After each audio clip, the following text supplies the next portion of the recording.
My 33rd team, the man, the myth, the legend, Ari Meirov. How you doing, Ari? Hey, Ari. It is so great to be back, especially now. Like, I know I haven't been on this show in a while, but coming back after a Lions playoff win, after all the hype that we gave them in the offseason, seeing it come to fruition, it's pretty awesome. You called it, Ari. No, Ari. You're not dimming yourself. First of all, it's good to see you. It's been a while. I see the setup has changed a little bit. I see the haircut has changed a little bit, looking smooth there. But you've called this. You and Maz have been going back and forth since 2021. Like, you guys are talking about the Lions and the potential and what you saw, and it all came into fruition. I mean, this is a hell of a time in Detroit. Michigan national champs. Lions get a playoff win, and even the Pistons won a game the other night. So it's a hell of a time. 4 wins, baby. It's a hell of a time to be in Detroit right now. Maz, you want to get into it? Go ahead. I do. Ari, man, tell us what your thoughts were on that game. The Rams gave us everything they wanted, and the Lions never gave up the lead. They made me sweat. But you know what? We got the win. We exercised the demon. First win in 32 years. First playoff home game. I've been to a lot of games in my day, man. I've never heard a stadium that loud. Yeah, I mean, I was genuinely, scared once we knew it was going to be the Rams and Stafford's coming back. And it's like, oh, man, his first game back to Ford. Exactly. It's like, Ford Field's going to be rocking, but the guy who was there for so many years is coming in, and he's going to break your heart, and he's going to win a playoff game for the Rams in Detroit. It's like, oh, man, what? Don't let this happen. And I was also just scared about Jared Goff and, the narrative about the Rams coming in. Sean McVay dumped him.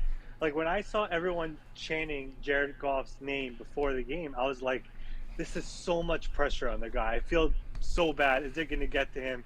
And it didn't. First 3 possessions were all 75-yard touchdown drives.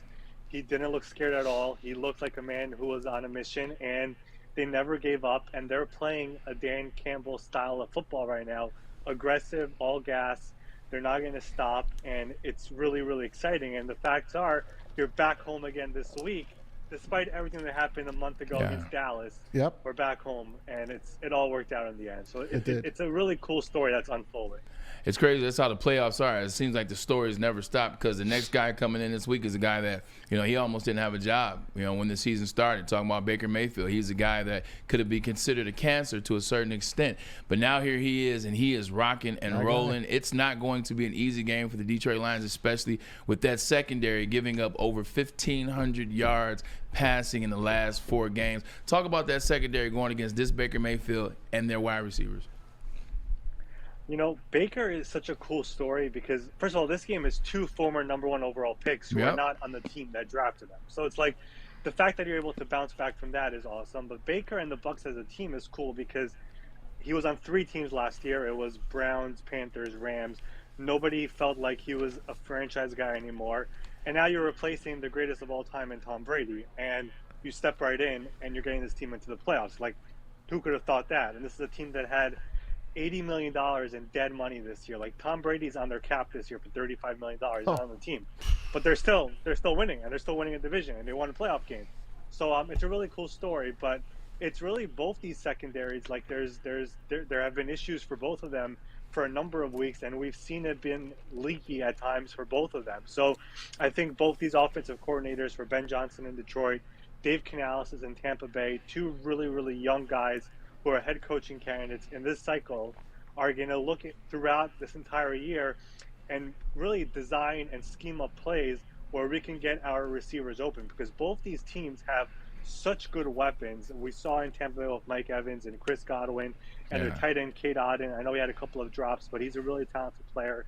The running back, Rashad White, could catch out of the backfield. We all know what Detroit has. So I kind of have a feeling that just like Sunday night's game, this is going to be a bit of a fireworks show on offense for both these teams. It's funny. I feel like I'm dating myself now. You mentioned Dave Canales. He was the wide receiver assistant when I was playing for the Seattle Seahawks. And 3 of the coaches on the Lions staff, I actually played with Paul's, Steve Hyden, Hank Fraley, and Mark Brunell. But you bring up the defense and the secondary for the Tampa Bay Buccaneers, and that's where I want to get to, because we got 2 rookies that have accounted for 23 touchdowns in just their rookie season, Sam Laporta and Jahmyr Gibbs. Talk about what they mean to the Lions and what they're going to mean, because this is going to be a big game for those 2 against this team that they have a weakness for that side. Yeah, I mean, let me start with Laporta. The fact that he even played on Sunday night is pretty Remarkable. impressive because Yeah. I don't And think anybody scored. thought he really and scored on the fourth down. Exactly, like he was on the field. He was like he nobody really thought he had a shot going into the week, and it was like outside chance, maybe whatever. And then all of a sudden, I'm good to go on Sunday. I'm playing. So just that part of it is pretty cool. And really, this story of Gibbs and Laporta, you can't say it without going back to draft night and how much people criticize the Gibbs pick and the Laporta pick, and look at how important they are the entire year, how good they've been for this offense, and how they've stepped up throughout the year, whether it was early on in the year, the middle of the year, the end of the year, into the playoffs with injuries, whatever it is.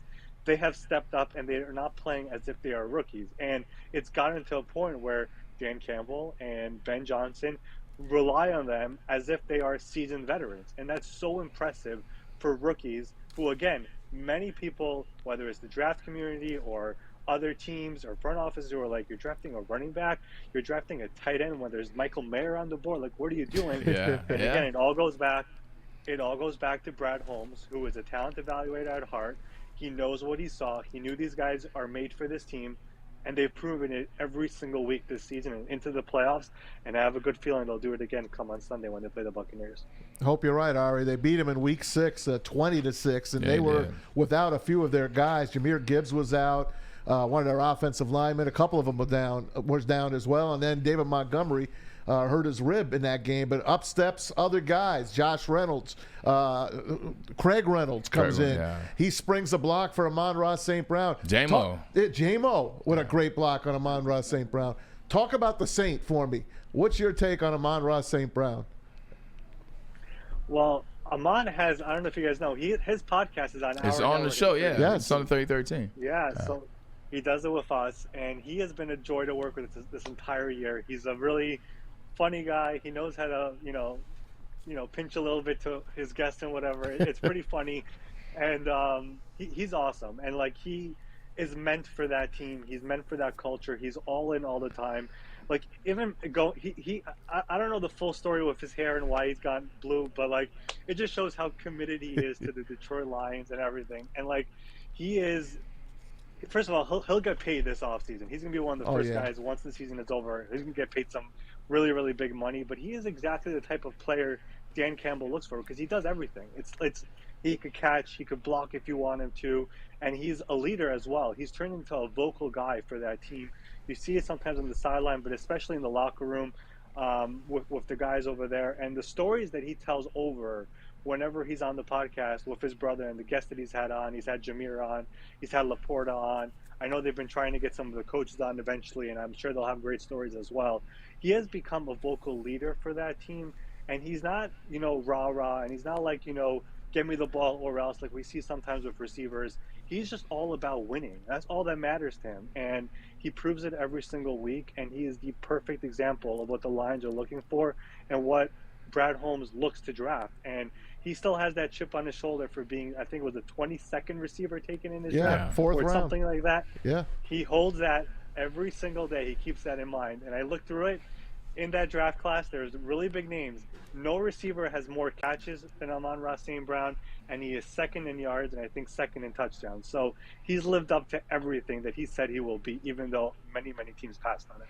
Oh, he is our guy. The blue hair is for the match the blue uniforms. They call them the blueberries. At least the fans do. They haven't lost in those uniforms this year. They'll wear them again on Sunday, I think. And I think Tampa Bay is in their white jerseys and pewter pants. I thought they should have rocked the creamsicles, but that's okay. I'd rather see him in the pewter. How about Jared Goff and what he has done for this team, this city? Everything that happened to that guy to go from the Super Bowl to throw away to the garbage, because the Lions were worse. They were the worst team in the NFL, one of the worst teams in all of sports. And for him to go from there to here and now to bring this team to a divisional round, it's something, man. Yeah. I mean, that moment in the locker room with Dan Campbell giving him the game ball, you're good enough for bleeping Detroit. I mean, that is such a cool moment. I mean, it was so awesome to see. And you see that he's one of them. And he's all about the city. Like even like the post-game interview where, he's doing an interview with NBC, and they're trying to make him say something about the Rams. They let you go. You just beat them. And he's like, no, we won this for the team. It's about the 2023 Lions. This is for Dan Campbell. He stayed humble. He's exactly what you want your quarterback to be. He doesn't make any headlines, doesn't say anything that will be bulletin board material for another team. Says everything that's right, does everything that's right, listens to his coaches, makes the plays. He has been a godsend for the Lions, and he was supposed to be a quote-unquote throw-in in that trade, and essentially he's become the franchise quarterback for the Lions, and he's another guy who is in line to get paid possibly this offseason. So what an awesome story for him. Good for him.